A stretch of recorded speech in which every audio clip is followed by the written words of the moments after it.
What's going on, boxing fans? John Ruiz with The Distance. Got a video for you guys today. Pretty much a commentary video. John Ruiz announced his retirement.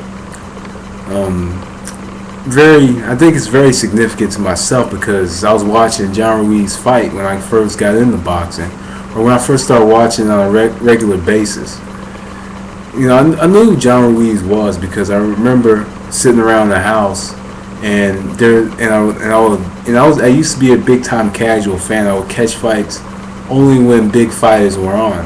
And I remember being a kid watching Tyson versus Holyfield. I knew who both of them were.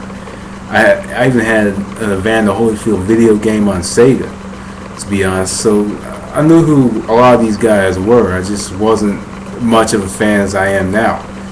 But John Ruiz, watching him fight Roy Jones Jr., was significant to me because that's what made me start watching boxing on a regular basis, was that simple fight right there. When John Ruiz was the WBA heavyweight champion, and he's WBA heavyweight champion, and he's going against basically the undisputed light heavyweight champion, who was Roy Jones Jr. And he lost the fight. The fight was pretty one-sided. And I remember Norman Stone, he cracked me up. He called Ruiz Roy and was kind of complaining about the ref and all that stuff. But John Ruiz, little did anybody expect John Ruiz to turn around and become a heavyweight champion as many times as he did. And even though he was only champion for one organization, which was the WBA, and WBA continued to give him championship shots, he pretty much had to pick up his career where he left, where a lot of people thought it was done. And little did we know, in 1996, March of 1996, when he fought David Tua, little did we know or expect John Ruiz to ever become a heavyweight champion.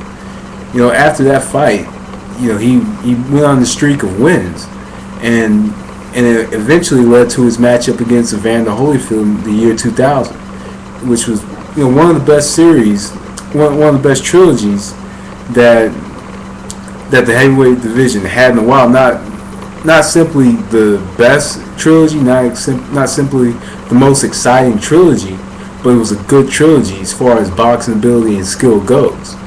So and it's funny because it's one win for Ruiz, one win for Holyfield, and a draw. And that trilogy is still dead even to this day, and I think it's one of the only heavyweight trilogies that's just 1-1-1. Right down the line. All you need is a no contest, and you have another one. But that's kind of a trilogy that was unresolved. But it was significant to the career of John Ruiz because it led to fights later on down the line. So over the last 10 years or so, he's pretty much been fighting everybody in that WBA bracket. Everybody ranked in the WBA pretty much. He had some very significant, very good fights, but he did have to make a lot of improvements and a lot of adjustments to his game after that loss to David Tua. Do I think that David Tua today would knock out John Ruiz, now, the same way that he did, about 14 years ago? I don't think so. I really don't think that David Tua would knock him out the same way that he did years ago. I think that Ruiz became a smarter fighter and a better fighter in the last 14, 15 years.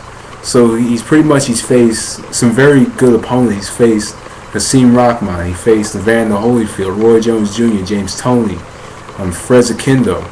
He fought Ruslan Shagayev, Nikolai Valuev, David Hay. Those 8 names alone, eight of the top heavyweights in the last decade, or at least 8 of the top, I'd say 25 names in the heavyweight division in the last decade or so, last 15 years. Some top fighters, and he faced them. Pretty much, he faced them all. And there are some fighters that you could put into that category that he never faced because he was so into the WBA rankings. He never unified the belt. You could argue that, but there's arguments with every fighter. I don't care who you are, even Floyd Mayweather. There's going to be arguments with him as far as his legacy goes. There's going to be arguments there's arguments within, with I'm trying to think of the dude's name, with Chavez, how his record, shows, or talking about who he has, a father, Pernell Whitaker, or there's, with everybody, there's going to be fighters that a lot of fighters have never faced. You can go as far back to the 1940s. Sugar Ray Robinson never faced Charles Burley. So honestly, he didn't face, there's some fighters he didn't face. He didn't face Lennox Lewis. He didn't face Mike Tyson, but he didn't really get the opportunity to face these guys or unify against these guys, or you can even bring up another solid fighter, Chris Bird. I don't think he fought Chris Bird neither, but these are some solid fighters. But John Ruiz was a solid fighter. Just had a fight with David Haye a few weeks ago, lost.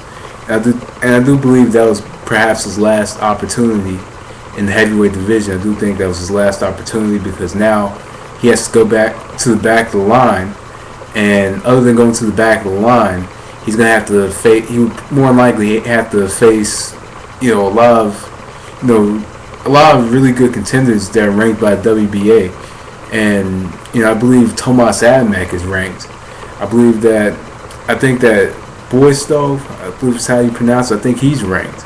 So he would have to fight these guys, and more than likely a loss, is very crucial to his career, and a loss, puts him down deeper. Or put him down deeper in the rankings. Even though the WBA is probably the most odd, the most eccentric out of all the championship belts, Ruiz did a good job of continuously fighting for that championship for the last 5-6 years. So, I wish John Ruiz the best of luck in the future, whatever he does. But John Ruiz was a good fighter, good technical fighter, smart fighter, and will it be a big void that he's gone? Not really. I really don't think it'd be a big void, but you'll never know. I wonder who's gonna step in and fill that void of continuously getting shots by WBA. More than likely it'll be Valiev or Hay, whoever. But anyway, that's just my thoughts on that. But that was the distance. Thanks for watching. Peace.